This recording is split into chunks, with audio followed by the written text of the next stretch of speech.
মাজারে মদ গাঁজার আসর বন্ধ এবং আয় ব্যয়ের স্বচ্ছতা নিশ্চিত করার ঘোষণা দেওয়ার একদিন পরই বদলি হলেন সিলেটের জেলা প্রশাসক মোহাম্মদ সারোয়ার আলম। রোববার জনপ্রশাসন মন্ত্রণালয়ের এক প্রজ্ঞাপনে তাকে প্রত্যাহার করে উপসচিব পদে সংযুক্ত করার কথা জানানো হয়। জেলা প্রশাসন মন্ত্রণালয়ের জ্যেষ্ঠ সহকারী সচিব জ্যোতিপ্রু স্বাক্ষরিত প্রজ্ঞাপনে বলা হয়, রাষ্ট্রপতির আদেশক্রমে জনস্বার্থে এ আদেশ অবিলম্বে কার্যকর হবে। তবে প্রজ্ঞাপনে তার প্রত্যাহারের কারণ কিংবা নতুন জেলা প্রশাসক হিসেবে কে দায়িত্ব নেবেন সে বিষয়ে কিছু উল্লেখ করা হয়নি। বিকেল 3:30টার দিকে বিষয়টি নিশ্চিত করেন সারোয়ার আলম নিজেই। তবে হঠাৎ এই বদলির কারণ সম্পর্কে কোনো মন্তব্য করতে রাজি হননি তিনি। প্রশাসনিক ও রাজনৈতিক সূত্রগুলো বলছে, সিলেটে দায়িত্ব পালনকালে বিভিন্ন কারণে আলোচনায় ছিলেন সারোয়ার আলম।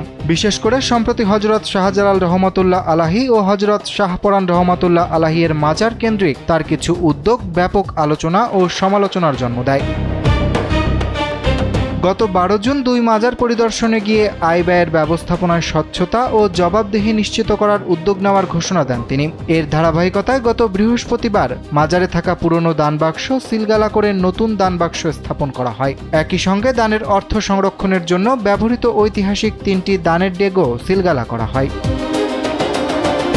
এই পদক্ষেপের পর জেলা প্রশাসকের পক্ষে বিপক্ষে তীব্র আলোচনা শুরু হয়। এক পক্ষ উদ্যোগটি স্বচ্ছতা প্রতিষ্ঠার চেষ্টা হিসেবে দেখলেও অন্য পক্ষ প্রশাসনের তত্ত্বাবধানে দানবাক্স স্থাপনের সিদ্ধান্তে ক্ষোভ প্রকাশ করে। মাজারের ভক্ত ও অনুসারীদের অভিযোগ, প্রায় 700 বছর ধরে চলে আসা পরিচালনা পদ্ধতির ঐতিহ্য ক্ষুণ্ণ করার উদ্দেশ্যেই এসব পদক্ষেপ নেওয়া হয়েছে। তাদের দাবি, হিসাব নিকাশের বিষয়ে প্রশ্ন তোলা যেতে পারে, কিন্তু যেভাবে নিয়ন্ত্রণ প্রতিষ্ঠার চেষ্টা করা হয়েছে তা মাজারের ঐতিহ্য ও আধ্যাত্মিক সংস্কৃতির সঙ্গে সাংঘর্ষিক।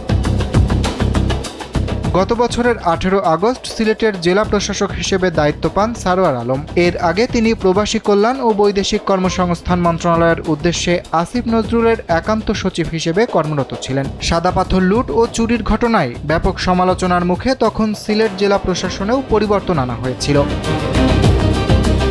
এদিকে মাজার ব্যবস্থাপনায় স্বচ্ছতা আনার উদ্যোগ এবং তার পরপরই জেলা প্রশাসকের প্রত্যাহার, 2 ঘটনাকে ঘিরে এখন সিলেট জুড়ে চলছে নানা আলোচনা। তবে বদলির প্রকৃত কারণ নিয়ে এখনও আনুষ্ঠানিকভাবে কিছু জানায়নি সরকার। অরিত্র বাসু, কালবেলা।